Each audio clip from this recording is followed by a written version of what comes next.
Hello everyone, আসসালামু আলাইকুম। আজকের সেশনে আমরা তাপগতিবিদ্যার 201.1 নাম্বার প্রবলেমটা নিয়ে আলোচনা করব। চলো প্রবলেমটা দেখে নিই। একটি কপার ব্লকে স্বাভাবিক চাপে বাহ্যিক তাপ প্রদানের মাধ্যমে তাপমাত্রা 30 ডিগ্রি সেলসিয়াস থেকে বৃদ্ধি করে 60 ডিগ্রি সেলসিয়াস করা হলো। এখানে তোমার গিভেন ইনফরমেশন আছে ব্লকের ভর 15 কেজি এবং ব্লকের উপাদানের আপেক্ষিক তাপ S equals to 387 joule per KG per kelvin, আয়তন প্রসারণ সহগ বিটা এটা বলা আছে 5.1 into 10 inverse 5 per degree Celsius এবং ব্লকের ঘনত্ব rho is equals to 8.93 into 10 to the power 3 KG metre inverse 3। এখন তোমাকে বের করতে বলা হচ্ছে যে মোট কৃতকাজ কত ব্লকের উপর এবং হচ্ছে ব্লকের প্রদত্ত তাপ আর অন্তঃস্থ শক্তির পরিবর্তন। এই যে এখানে যে গিভেন ইনফরমেশনগুলো দেওয়া আছে তার মধ্যে আয়তন প্রসারণ সহগ এই জিনিসটা কিন্তু আমরা নবম দশম শ্রেণীতে অলরেডি বিস্তারিত পড়ে আসছি তাপগতিবিদ্যার অধ্যায় থেকে, তাই না?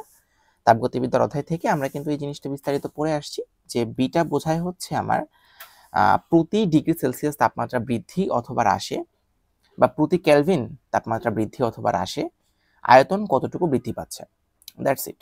তবে এইটা কিন্তু অবশ্যই একক আয়তনের ক্ষেত্রে হবে। অর্থাৎ এইখানে যে ইনফরমেশনটা দেওয়া আছে যে beta is equals two 5.1 into 10 inverse 5 per degree Celsius, এটা বলতে বুঝবো আমরা 1 মিটার কিউব আয়তনের তুমি যদি একটা ব্লক নিয়ে কথা বলো তাহলে সেই ব্লকের তাপমাত্রা তুমি যদি 1 কেলভিন বৃদ্ধি করে দাও এর আয়তন 5.1 ইন্টু 10 ইনভার্স 5 মিটার কিউব আকারে বৃদ্ধি পাবে।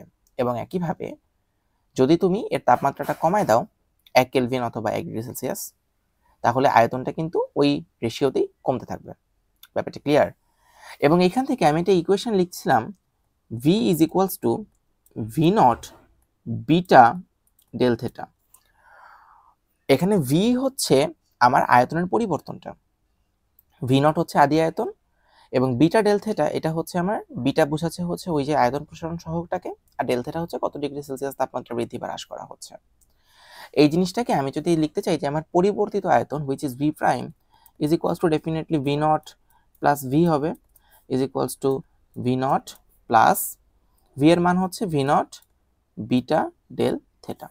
অ্যান্ড এখান থেকে আমি ভি নটকে কমন নিয়ে লিখতে পারি হচ্ছে 1 প্লাস বিটা ডেল থেটা।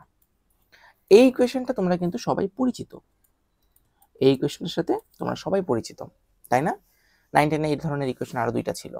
এখন কিন্তু আমরা মোটামুটি আয়তনের পরিবর্তন বা পরিবর্তিত আয়তন দুইটাই কিন্তু বের করে ফেললাম, রাইট?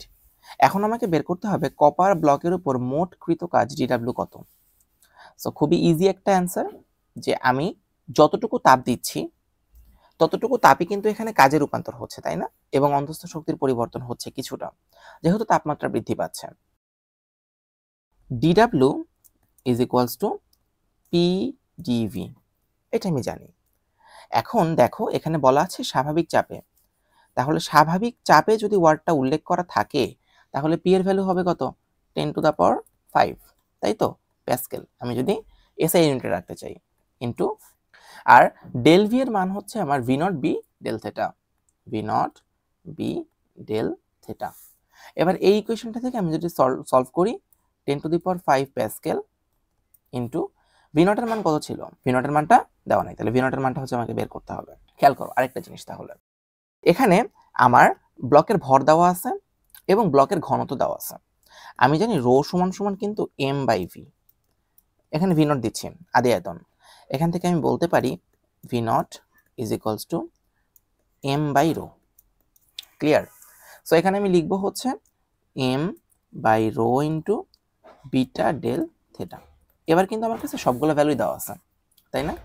তাহলে 10 to the power 5 pascal into M এর মান হচ্ছে 15 কেজি, রো এর মান হচ্ছে আমার কত দেওয়া ছিল? 8.93 into 10 to the power 3 KG metre inverse 3 into বিটার মান দেওয়া আছে আমার 5.1 ইন্টু 10 ইনভার্স 5, আমি নিচে লিখছি 5.1 into 10 inverse 5 per degree Celsius into del থেটার মান দেখো 30 ডিগ্রি থেকে না 60 ডিগ্রি করা হয়েছে, তাহলে 60 মাইনাস 30, এখানে কেলভিন আকারে লিখে দিই। মানে ডেল থেটার মানটা এটা হচ্ছে ডিগ্রি সেলসিয়াস লেখার থেকে কেলভিনের লেখাটা বেশি অ্যাপ্রোপ্রিয়েট মনে হয় আমার কাছে, ইজ ইকুয়ালস টু 0.2569, এটা হবে হচ্ছে আমার জুল ইউনিটে। ক্লিয়ার ব্যাপারটা? অর্থাৎ এইটুকু আমি যদি আয়তন প্রসারণ করতে চাই অথবা এইটুকু আয়তনের প্রসারণ যদি ঘটে, ইন দ্যাট কেস আমার এত জুল পরিমাণ কাজ হবে, 0.2569 জুল।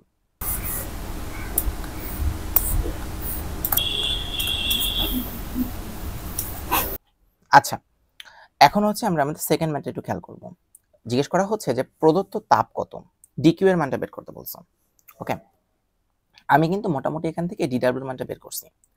এবার ডিকিউ এর মানটা আমি কিন্তু আমার যে তাপগতিবিদের ইকুয়েশন ওইগুলো দিয়ে বের করব না, আমি ওই যে নাইনটার কনসেপ্ট দিয়ে ম্যাথ করতেছি না, সো ওই কনসেপ্টগুলো আমি একটু ইউজ করব। আমি আরেকটা জিনিস জানতাম যে ডিকিউ সমান সমান এম এস ডেল থেটা, মনে পড়ে ম্যাথটা?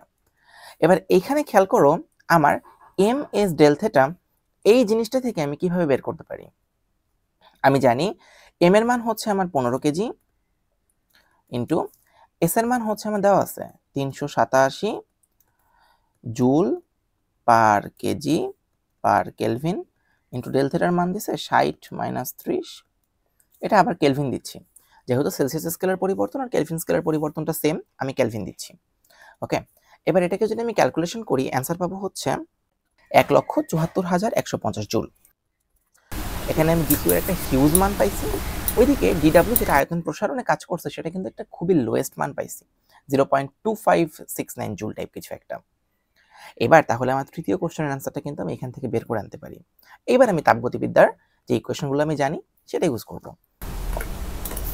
DQ is equals two DU plus DW. এখান থেকে আনলাম যে ডিইউ যেটা আমাকে বের করতে বলা হয়েছে অন্তঃস্থ শক্তির পরিবর্তন, এটা হচ্ছে ডিকিউ মাইনাস ডিডব্লিউ।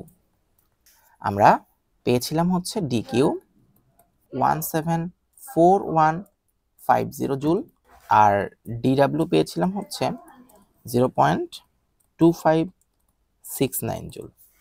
এবার এই দুটো যদি এখানে ক্যালকুলেশনে বসাই, 174150 জুল মাইনাস 0.2569 জুল, এই দুটো ক্যালকুলেশন করলে আমি যে অ্যান্সারটা পাবো 174,149.7431 জুল। এটা হচ্ছে আমার অন্তঃস্থ শক্তির পরিবর্তন, যেটা আমাকে কিন্তু গ নাম্বারে বের করতে বলেছিল, তাই না?